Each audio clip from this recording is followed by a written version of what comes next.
네, 구역 예배 하나님 앞에 드리겠습니다. 먼저 사도신경으로 신앙 고백 드리겠습니다.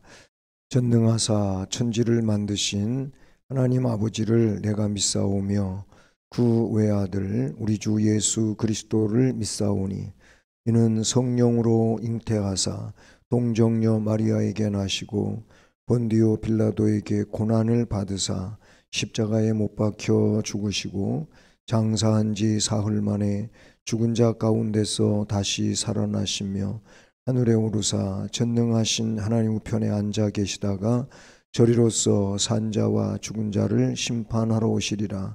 성령을 믿사오며 거룩한 공회와 성도가 서로 교통하는 것과 죄를 사하여 주시는 것과 몸이 다시 사는 것과 영원히 사는 것을 믿사옵나이다. 아멘. 찬송가 406장 찬송 드리겠습니다.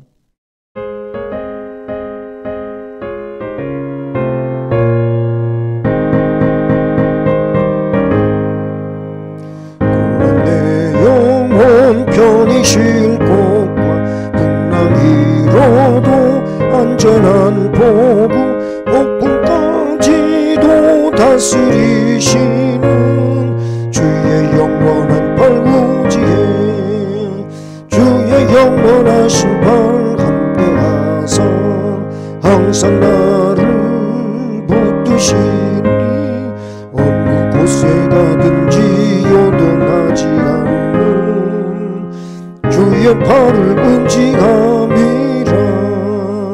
세상 친구들 나를 버려 예수는 함께 동행하므로 주의 은혜가 충만하리니 주의 영원하신 의지에 주의 영원하신 발 함께하사 항상 나를 붙드시니 어느 곳에 가든지 요동하지 않는 주의 팔을 의지함이라.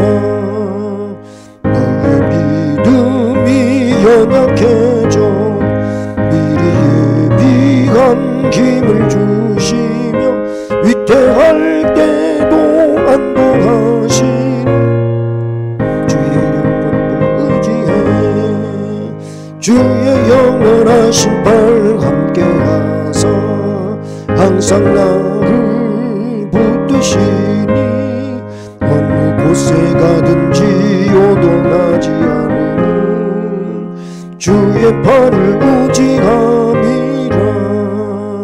능치 못한 것 주께 없으니 나의 일생을 주께 맡기며 나의 모든 짐 대신 지시는 주의 영원한 발 의지해 주의 영원하신 발 함께하사 항상 나를 붙드시니 어느 곳에 가든지 요동하지 않는 주의 팔을 의지함이라. 아멘. 기도드리겠습니다. 은혜로우신 하나님 아버지, 항상 은혜 주시고 사랑해 주심을 감사드립니다. 이 시간도 구역 예배를 드리기 위해서 모였습니다. 예배 드리는 모든 심령들에게 또 그 장소마다 하나님 함께 하시고 은혜 주시고 복되게 해 주옵소서. 무엇보다도 우리의 연약하고 부족함을 긍휼히 여겨 주시고 사랑과 은혜로 품어주시니 감사드립니다. 잘못됨을 고백할 때 용서해 주시옵고 새롭게 하시고 은혜로 충만하게 하옵소서. 예배드리는 심령과 또 가정들의 복을 주시고 은혜로 함께 하시고 믿음 생활의 성장과 또 발전된 심령으로 하나님 앞에 더 크게 영광 돌리는 은혜의 심령들로 세워지게 해 주옵소서. 이 시간도 말씀을 통하여 하나님이 원하시는 것들을 깨달으며 그 삶을 위해 결단하는 우리가 되게 하옵소서. 예수 그리스도의 이름으로 기도드립니다. 아멘. 예, 오늘 말씀은 신약성경 에베소서 4장 30절부터 32절 말씀입니다. 신약성경 315쪽 에베소서 4장 마지막 부분입니다. 30절로 32절 말씀을 같이 봉독하시겠습니다. 하나님의 성령을 근심하게 하지 말라. 그 안에서 너희가 구원의 날까지 인치심을 받았느니라. 너희는 모든 악독과 노함과 분냄과 떠드는 것과 비방하는 것을 모든 악의와 함께 버리고 서로 친절하게 하며 불쌍히 여기며 서로 용서하기를 하나님이 그리스도 안에서 너희를 용서하심과 같이 하라. 아멘. 네, 오늘은 본문 말씀에서 성도들이 어떻게 살아야 할지를 말씀해 주고 계시기 때문에 성도의 생활이라는 제목을 가지고 이 말씀을 살펴보려고 합니다.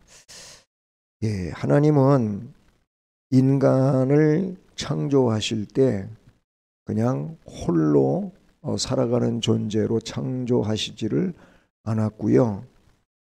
더불어 살아가는 존재로 창조하셨지요. 예, 아담과 하와와 아담을 최초로 만드시고 부부가 되게 하셨는데 이 부부 생활은 이제 최초의 어떤 조직의 근본과도 같은 것인데 그런데 서로 그 돕는 배필로 서로 도우면서 남편은 아내를, 아내는 남편을 도우면서 살도록 그렇게 창조하셨죠. 그렇게 해서 시작된 그 인간의 어떤 가족 관계 또는 더 넓게는 어떤 공동체 또는 사회라는 그런 내용으로 점점 커져왔잖아요. 바로 인간과 인간의 관계 속에서 하나님이 원하시는 뜻을 실현하도록 하나님께서는 그 뜻을 계시하셨고 그래서 그 뜻을 중심으로 해서 관계하며 살도록 하셨다는 사실입니다. 본문에도 보면 바울 사도는 성도들이 마땅히 행해야 할 삶의 도리를 가르쳐주고 있어요. 즉 본문의 말씀은 성도들이 마땅히 행해야 할 일에 대해서 말씀하신다라는 겁니다. 하나님 앞에 온전한 성도의 삶은 모든 악의를 버리고 사랑을 실천하는 삶, 이것이 본문에 나타나고 있는 내용이죠. 그런데 이제 그런 삶을 위해서 먼저 말씀해 주시는 내용은 뭡니까? 하나님의 성령을 근심하게 하지 말라 그러셨어요. 그래서 성도는 성령을 근심하게 하지 말아야 합니다. 네. 자, 예수님이 나의 구세주라고 고백하는 이 신앙 고백이 있게 되면 즉 예수님을 받아들인 거거든. 맞아한 거예요. 맞이했는데 그걸 우리는 영접했다 그러잖아요. 그런 이제 신앙 고백에 의해서 예수님을 영접하면 그 예수님이 마음에 오신다고 볼 수 있는 것이고 동시에 그 내용은 예수님을 영접한다고 하는 것은 성령님을 모시게 되는 것과 같은 거예요. 성령께서 우리 마음에 오시고 성령님이 우리 마음에 오시면 바로 그 사람이 마음에 성령의 전이 된 이런 상태라고 보시면 됩니다. 그러면 이제 그때부터 성령이 우리 안에서 역사하시지요. 우리를 깨우쳐 주시고 인도해 주시고 보호해 주시고 변호해 주시고 상담해 주시고 이게 전부 성령이 하시는 일들인데 그런 성령님인데 그런 성령님을 근심하게 하는 것은 성령님이 내주해 계신 이런 사람에게서 성령을 근심하게 하는 일은 이거는 있어서는 안 되는 일들이죠. 오늘 말씀에도 보면 성령을 근심하게 하지 말아야 할 그런 이유들 가운데 성령은 인격적인 하나님이심을 우리가 기억해야 된다는 사실이에요.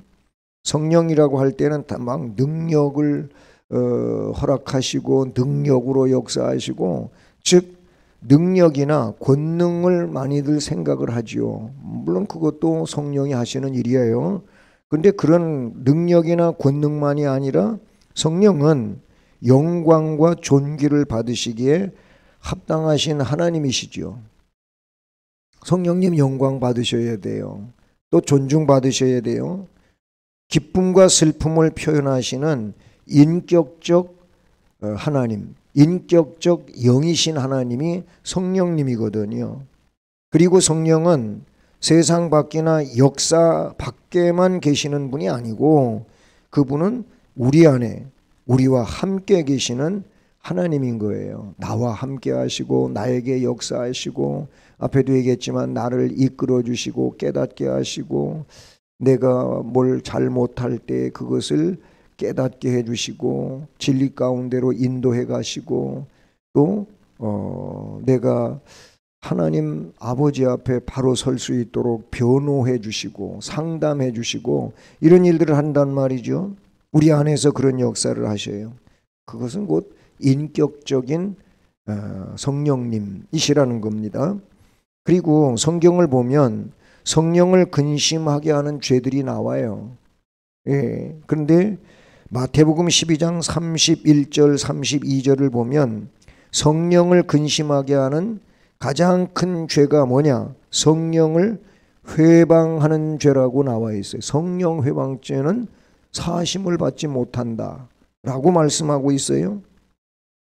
그리고 우상 숭배의 죄도 성령을 근심하게 하는 죄가 되고 그 죄는 심판을 면하지 못한다고 말씀하고 있어요. 그리고 성령을 거절하고 거역하는 죄는 사함을 받지 못한다고 말합니다. 네, 성령 회방죄, 그 다음에 성령의 역사를 버리고 우상 숭배하는 죄, 성령을 거절하고 성령을 거역하는 것, 즉 성령의 뜻을 따르지 않는 것도 이것이 무서운 죄에 속한다고 하는 거예요. 예를 들어서 사도행전 5장 1절부터 11절까지에 보면은 아름다웠던 초대교회에 큰 충격과 타격을 입힌 사건이 등장하는데, 이게 바로 성령을 속인 아나니아와 삽비라의 사건입니다. 물론 성령의 감동에 의해 가지고 이 아나니아와 삽비라 부부가 맨 처음에 그 바나바 같이 자신들도 자기의 땅을 팔아 가지고 어려운 사람들을 위해서 바칠 것을 약속을 했어요. 성령의 역사에 의하여 바로 하나님께 약속을 했었잖아요. 그런데 정작 땅을 팔고 나니까 사탄이 틈을 탔어요. 뭐 그냥 절반은 바치고 절반은 그냥 자기가 써야 되겠다고 숨겨놓게 된 거죠. 그거는 애초에 성령께 하나님께 약속했던 것과는 생각이 달라진 겁니다. 즉 자신의 이익을 위해서 하나님의 성령을 속였어요. 그 사건으로 인해 교회는 아나니아 삽비라는 순차적으로 죽었죠. 베드로 사도 앞에서 죽었어요. 그리고 그 사건으로 초대교회는 굉장히 술렁거릴 수밖에 없는 이런 일들이죠. 우리 인간적으로 보면 아니 절반이라도 했으니까 잘한 거고, 그렇잖아. 안 한 사람보다 절반이라도 했으니까 얼마나 잘한 거예요. 근데 했다 안 했다, 절반을 했다, 이게 문제가 아니고 하나님을 속인다고 하는데 문제가 있는 거예요. 진실하지 못했다는 데 문제가 있는 것이죠. 모든 추악한 생각, 욕망을 일으키는 더러운 대화들, 본문에는 그것을 뭐라고 말합니까? 앞에 말씀들에 보면 호색, 분노, 추악함, 거짓, 이건 전부 성령을 근심하게 하는 것이라고 바로 4장 25절로 29절까지 쭉 나와요. 악독과 노함과 분냄과 떠드는 것과 회방하는 것, 모든 악의도 성령을 근심하게 하는 것으로 오늘 본문 31절에도 나타내주고 있는 그런 말씀이죠. 그리고 특별히 성령을 근심하게 하지 말아야 할 이유가 뭐냐, 이런 것들이 죄고 악하고 그래서도 이유가 되겠지만 본문의 그 이유를 뭘로 말합니까? 30절에 보니까 성령을 근심하게 하지 말라, 그리고 그 안에서 너희가 구원의 날까지 인치심을 받았느니라, 이렇게 말씀하고 있어요. 그 성령 안에서 저 구원받는 날까지 인쳐졌다, 이렇게 말하고 있거든요. 이 말이 뭡니까? 성령 안에서 인침을 받았다고 하는 것은 성령의 인도하심을 받는 자가 되었다라는 말씀이에요. 성령의 사람이 됐다, 성령으로 표시가 되어졌지 않느냐라고 말씀하고 있는데, 그런 성령의 사람으로서 그 성령을 근심하게 하는 것은 올바르지 않다라는 겁니다. 오히려 성령을 근심시키는 일을 하는 것이 아니라 성령에게 온전히 굴복하고 순종하고 따르는 이런 삶이어야 한다는 거예요. 바로 그것이 뭡니까? 점진적 성화라고 볼 수가 있어요. 그러니까 성령의 역사에 의해서 또는 성령의 힘을 입어서 우리는 성화가 되어 가야 되는, 거룩한 변화를 일으켜 가야 되는데 점점 자꾸 성화되는 거룩한 사람으로 바뀌어지는 그런 변화의 사람이 되라는 겁니다. 그래서 먼저는 오늘 말씀의 성도의 생활 가운데 성령을 근심하게 하지 말라. 뭐 다른 데 보면 성령을 소멸하지 말라 그랬어요. 소멸이 뭐예요? 내 안에서 성령의 역사를 없애버리는 거를 말하잖아요. 성령의 사람이 성령의 역사들을 자꾸 나타내며 살아야 되는데 그 성령이 내 안에서 점점 사라져가는 이런 일을 하면은 안 되는 것이죠. 그래서 성도의 생활은 첫째로 성령을 근심하게 하지 말아야 되고, 두 번째는 말씀해 보니까 사랑의 삶을 살아야 한다는 거예요. 사랑의 삶. 31절 32절에서 뭘 버리라 그랬잖아요. 너희는 모든 악독과 노함과 분냄과 떠드는 것과 비방하는 것을 모든 악의와 함께 버리고, 이건 버려야 될 거예요. 버리고 32절에 서로 친절하게 하며 불쌍히 여기며 서로 용서하기를 하나님이 그리스도 안에서 너희를 용서하심과 같이 하라라고 말씀하십니다. 이 말씀을 보면 뭐 친절하게 하고 불쌍히 여기고 용서하는 이런 삶을 이야기하는데, 이건 사랑의 삶이라는 겁니다. 그러므로 성도들은 사랑의 실천을 통해서 그리스도에 대한 사랑을 증언할 수 있어야, 나타낼 수 있어야 된다. 이웃을 사랑하는 것은 하나님을 사랑하는 것과 함께 성도들이 준행해야 할 가장 큰 계명 중에 하나인 거지요. 그래서 예수님이 10가지 십계명, 즉 십계명을 둘로 딱 다시 요약해서 정리해가지고 말씀을 해주셨을 때 뭐라 그랬어요? 위로는 하나님을 너의 마음과 뜻과 성품을 다하여 사랑하라. 이것이 크고 첫 번째 되는 계명이다 그랬잖아요. 그리고 둘째는 이와 같으니 내 이웃을 내 자신과 같이 사랑하라. 이것이 온 율법과 선지자의 강령이니라 그랬어요. 그러니까 10가지의 계명을 둘로 요약을 했을 때 하나님 사랑과 이웃 사랑이라고 하는 것으로 좁혀졌잖아요. 그렇게 주님이 요약해 줬잖아요. 그러니까 하나님을 사랑하는 것, 이웃 사랑하는 것과 함께 성도들이 해야 될 일이라고 예수님이 십계명을 요약해서 말씀해 주셨어요. 예수님은 이 세상에서의 삶의 전 과정 속에서 오직 사랑을 실천하신 분이라고 말할 수 있어요. 때에 따라서 바리새인들을 그냥 화받을 족속이라고 했지만, 그러나 거기에 꼭 따라온 얘기가 있는데 회개하라는 거예요. 회개하지 않으면 너희들은 화 있을진저, 화를 받을 수밖에 없다. 이 말씀이 그들을 망하게 하려고, 그들을 정말 구원받지 못할 백성이라고 그렇게 단정지어서 말씀한 게 아니고 뭐예요? 그들을 불러내시려고 하는 거예요. 멸망에서 꺼내시려고. 그래서 회개하라고. 결국 사랑인 거예요. 사랑으로 그들에게 채찍질 하셨다고 이렇게 볼 수가 있지 않습니까? 예수 그리스도는 그 자체가 사랑이시죠. 이 땅에 오신 것도 그러하고, 고난받으신 것도 그러하고, 십자가에서 자신의 몸을 찢어 피를 흘리신 것도 그러하고, 목숨을 내어주어 죽기까지 그렇게 고통을 당하신 것도 오직 사랑이었단 말.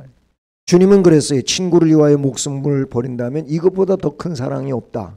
근데 실제 예수님 자신이 자신을 두고 하신 말씀이지 않을까요? 그렇어요. 주님은 최고의 사랑을 하신 거예요. 목숨까지 내어주면서 죄로 멸망할 죄인들의 죄값을 대신 담당해 주셨다, 지불해 주셨다 라고 성경은 말씀해 주고 있잖아요. 주님은 자신의 몸을 찢어 죄인들을 위해 대속죄물로 모든 인간들을 향한 순전하고 깊은 사랑을 십자가 사건으로 나타내셨어요. 증명하셨어요. 그리고 자신을 본받아서 이웃을 향한 참된 사랑을 실천하도록 그의 제자들에게 당부하셨다고 하는 겁니다. 주님은 그러니까 막연한 사랑의 개념을 그냥 말해준 것이 아니에요. 그것은 자신이 실제적 사랑으로서 그런 게 바로 이것이다 라고 가르쳐 주신 것이라고 볼 수가 있죠. 그래서 요한복음 13장 35절에 내가 너희를 사랑한 것 같이 너희도 서로 사랑하라. 예수님이 어떻게 우리를 사랑하셨는지를 잘 보여주셨잖아요. 그렇게 한 것처럼 너희도 서로 사랑하라. 즉 미워하고 시기하고 질투하고 싸우지 말고 서로 사랑하라 라고 말씀하셨어요. 사랑은 모든 허물을 가리고 미움과 분노를 그치게 하잖아요. 그래서 기록된 대로 사랑은 모든 허물을 덮느니라 라고 하셨단 말입니다. 그러니 예수 그리스도께 속한 자들은 사랑으로 자신뿐 아니라 이웃과 세상을 변화시켜야 되지요. 주님이 명령하신 사랑의 계명은 자신이 죄인들까지 사랑하여 목숨을 내주신 것처럼 이 세상 모든 사람을 사랑하라는 것입니다. 주님이 그래서 사랑하되 원수까지 사랑하라. 너를 사랑하는 자를 사랑하면 뭐 이방인들이 하는 정도쯤이니까 그거 뭐 이방인들도 하는데 너희들은 그거보다 나아야 된다라고 말씀해 주셨다는 사실이죠. 성도의 생활은 성령을 근심하게 해서도 안 되고 또 주님이 사랑하신 것처럼 우리도 사랑을 실행하는 이런 삶이 성도의 생활이다. 그리고 마지막으로 오늘 본문에 보면 사랑과 연속선상에 있다고 볼 수 있는데 용서하는 삶을 사는 거예요. 용서. 용서는 사실은 사랑에서 나오는 것이라고 볼 수가 있죠. 말씀 32절에 성도의 삶은 끊임없이 용서하는 삶이어야 할 것을 말하고 있는데 그 32절 중반에 서로 용서하기를 하나님이 그리스도 안에서 너희를 용서하심과 같이 하라 라고 말씀하셨잖아요. 주님은 마태복음 18장에 보면 예배에 앞서서 제물 드리는 것에 앞서서 먼저 맺힌 것을 풀고 오라고 하셨어요. 그 맺힌 거라고 하는 것은 용서해야 될 일이고, 또는 더 반대 상황으로 보면 용서받아야 될 일인 거예요. 용서할 일도 있지만 용서받아야 될 일도 있잖아요. 자기가 잘못했으면 그분 앞에 가서 정말 제가 잘못했습니다. 실수했습니다. 용서해 주세요. 이게 맞는 거예요. 또 누가 나한테 실수한 거 있다면 그거를 너그럽게 용서해 주는 이 삶이 용서를 비는 것과 용서를 또는 해주는 삶의 내용 속에 있다는 것이죠. 마태복음 18장은 바로 각각 중심으로 형제를 용서하지 않으면 하늘 아버지께서도 너희들을 용서 안 하신다. 주님 그렇게 말씀하셨어요. 예? 그런 내용은 마가복음 11장 25절에, 마태복음 6장 12절에, 14절로 15절에도 나타나고 있는 내용이라고 볼 수 있습니다. 사실 인간은요, 모두가 죄를 범할 수밖에 없는 아주 연약하고 유한한 존재라는 사실이 전제되어 있어요. 예, 사람은 다 장단점이 있잖아요. 잘하는 것도 있고 못하는 것도 있고 그래요. 잘하는 쪽의 것들을 보면 참 훌륭해요. 그런데 또 못하는 쪽의 일들을 생각해 보면 참 너무 연약하고 부족하게 이를 데가 없다, 그런 거예요. 근데 서로 이런 장단점이 다 좀 달라요. 서로 달라요.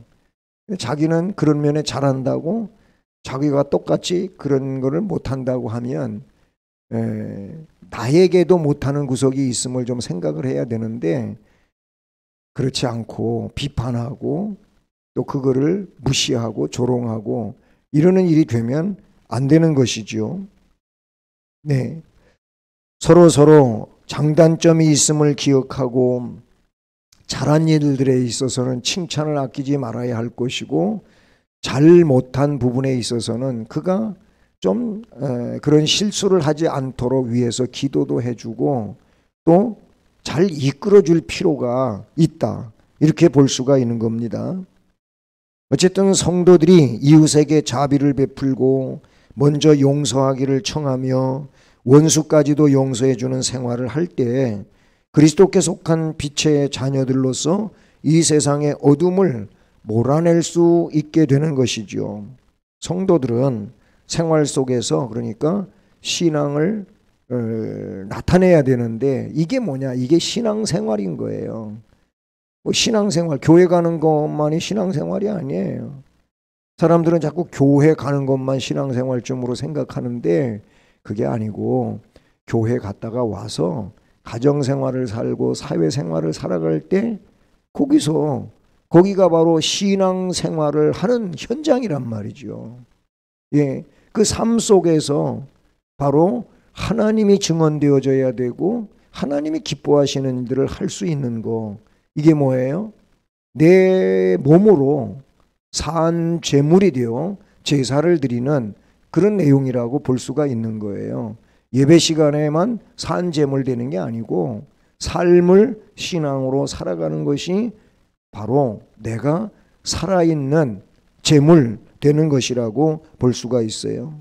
우리 성도들은 묵상과 기도와 찬양뿐 아니라 생활의 향기로서 하나님께 영광을 돌려야 합니다. 생활이 믿지 않는 자들의 지탄의 대상이 되고 끊임없이 이웃에게 상처를 주는 그런 자라면 하나님은 그런 자의 예배나 신앙 고백, 향기로운 제물이 아니라고 말씀하셨어요. 오히려 이사야 성경에 보면 그런 자들의 그 제물 안 가져왔으면 좋겠다. 괜히 내가 비유가 상한다. 아니면 역겹다. 뭐 이런 표현들을 나타내 주셨는데, 우리가 이런 부분들에 대해서 그냥 지나치면 안 되죠. 정말 하나님께서 향기롭게 느끼는, 예? 그래서 너무 기뻐하시는 이런 제물 또는 예배가 되어야 되지 않겠습니까? 예수 그리스도를 참된 구세주로 마음에 영접하고 하나님을 아버지로 담대히 고백할 수 있는 성도의 신앙은 주님의 뜻대로 살기 위해 노력을 하는 생활을 통해서 나타난다고 하는 사실인 것이죠. 바울 사도가 열심을 품고 주를 섬겨라 라고 하는 이 말씀의 의미가 뭔가 좀 이해되어지지 않나요? 열심을 품고 주님을 섬겨야 돼요. 이게 우리의 일상적인 생활이어야지 주일날 교회에 와가지고 그때만 열심히 하는 것 같이 그거는 정말 당연히 해야 될 일이고 거기에서 그렇게 이루어진 예배와 훈련이 내 삶의 전 영역에 즉 내가 생활하는 그곳에 바로 그 영향력이 나타나야 된다라는 것입니다. 인간의 마음 중심을 감찰하시는 하나님은 그 뜻대로 살기 위해 몸부림치는 성도들의 갈등까지 감찰하실 것이고 더욱 큰 은혜로 함께해 주실 줄로 믿습니다. 성도들은 하나님이 성경을 통해 주신 규범에 따라서 생활하려 할 때 하나님의 무한한 사랑과 진실하심을 깊이 체험할 수 있게 될 줄로 믿는 것입니다. 여러분, 오늘 말씀이 이렇게 마쳐지는데 그러면 말씀 들으신 것처럼 성령님은 인격적 하나님이시잖아요. 인격적인 하나님. 이 말에는 어떤 의미를 담고 있다고 했습니까? 네, 인격적인 성령 하나님. 그것은 기쁨과 슬픔을 표현하시는 성령님이라는 거죠. 바로 이 인격적이어서 기쁨과 슬픔을 표현하시는 성령께서 이 말씀이 우리에게 주는 위로는 뭘까요? 이 말씀이 주는 위로, 우리의 기쁨에도 동참하시고 우리의 슬픔에도 함께 하시면서 우리가 그 슬픔에 그냥 빠져 있지 않도록 위로하시고 끌어내 주시고 역사하시고 그러지 않으실까요? 또 구원받은 성도의 삶은 묵상과 기도뿐만이 아니고 우리 생활 속에서 그리스도의 향기를 드러내야 된다고 했죠. 그러면 예수님은 우리에게 모범을 먼저 보이신 거예요. 그런 부분에서 어떤 모범을 보여주셨나요?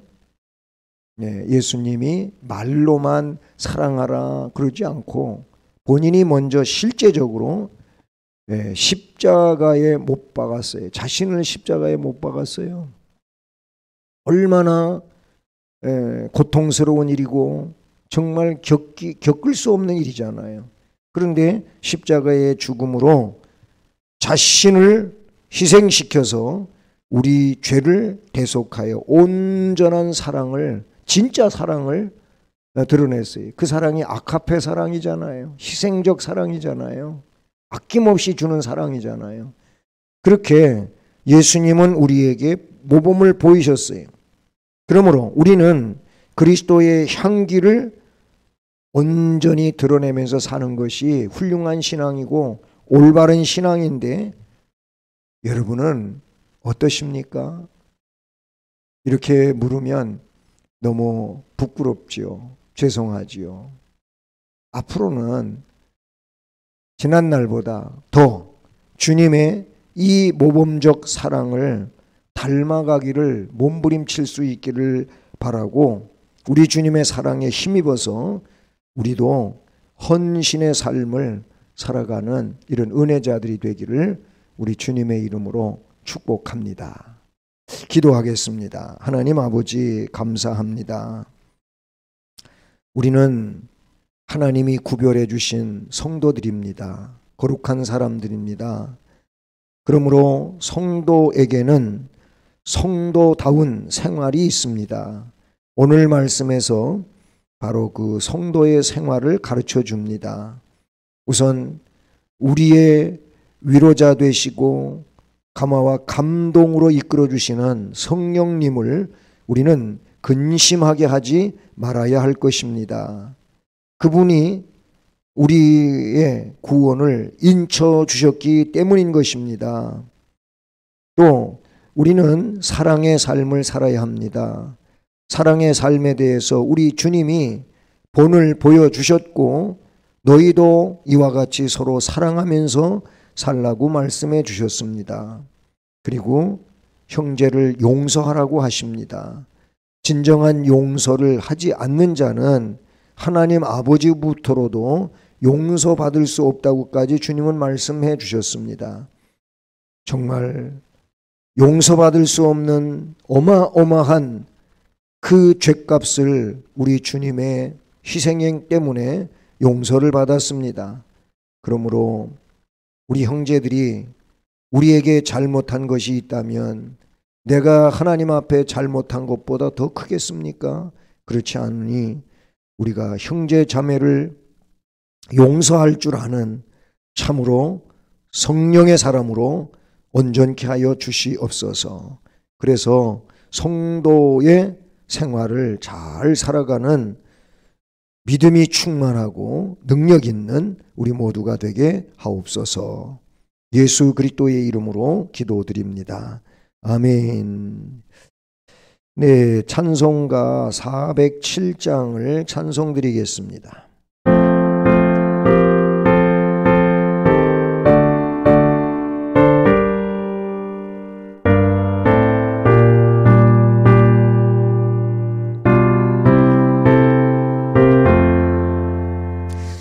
구주와 함께 나 죽었으니 구주와 함께 나 살았도다. 영광의 그날을 이루도록 언제나 주만 바라봅니다. 언제나 주는 날 사랑하사 언제나 새 생명 주시나니 영광의 그날을 이루도록 언제나 주만 바라봅니다. 속에 시험을 받을 때와 무거운 근심이 있을 때에 주께서 그때도 박치하사 언제나 나를 도와주시네. 언제나 주는 날 사랑하사 언제나 새 생명 주시나니 영광의 그날을 이루도록 언제나 주만 바라봅니다. 눈물을 흘릴 때와 쓰라린 마음으로 단식할 때 주께서 그때도 같이 하사 언제나 나를 생각하시네. 언제나 주는 날 사랑하사 언제나 새 생명 주시나니 영광의 그날을 이루도록 언제나 주만 바라봅니다. 내 몸의 약함을 아시는 주 못 고칠 질병이 아주 없네. 괴로운 날이나 기쁜 때나 언제나 나와 계시네. 언제나 주는 날 사랑하사 언제나 새 생명 주시나니 영광의 그날을 이루도록 언제나 주만 바라봅니다.